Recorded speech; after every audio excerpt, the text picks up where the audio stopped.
Here's your next quiz. What happened to Jesus the first time he tried to preach at his old home church?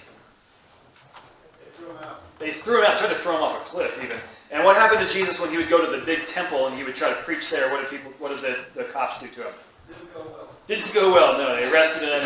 There's a whole thing right here. So Jesus learned quick enough not to spend much time in buildings like this and religious places.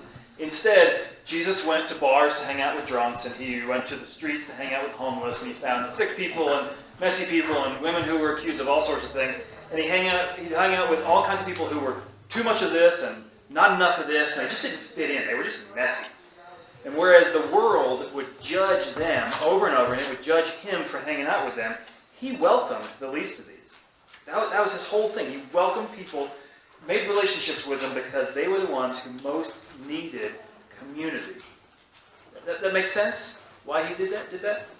Jesus was committed to offering mercy by creating community, especially for those who are left out. And he taught, that's step one. Step two is he would teach regular people and powerful people. He would teach them how to include and respect those who were hurting, how to make the world a little bit more peaceful.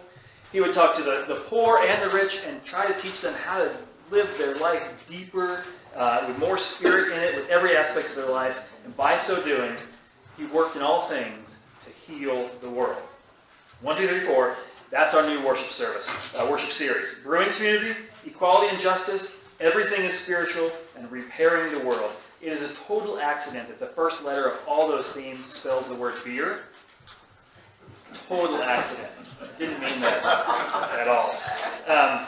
Our new worship series is called Beer, and for 4 weeks we're going to use analogies about something that a lot of us know a lot about, beer, and we're going to compare that to God, which a lot of us want to know things about, and maybe we don't feel as close on that. And the whole time we're going to be using scriptures in the Bible that are about beer and wine and in control and out of control, and yes, the Bible is full of stories about those things, and they don't all say, to just be teetotalers.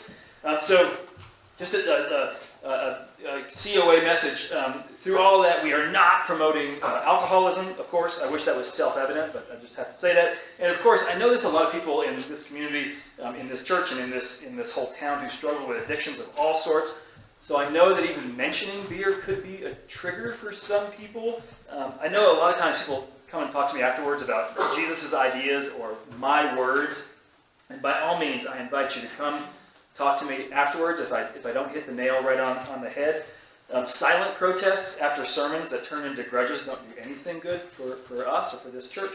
But my hope through all this is, even if this is a trigger, my hope is that you're not going to feel beaten up by these messages, but that you hear God's grace through it all. That's our goal always. And if I don't hit that just right, I'm going to trust that just like Jesus had mercy for the world, you might have mercy for me. Amen? Okay, we're going to learn some new centering music today.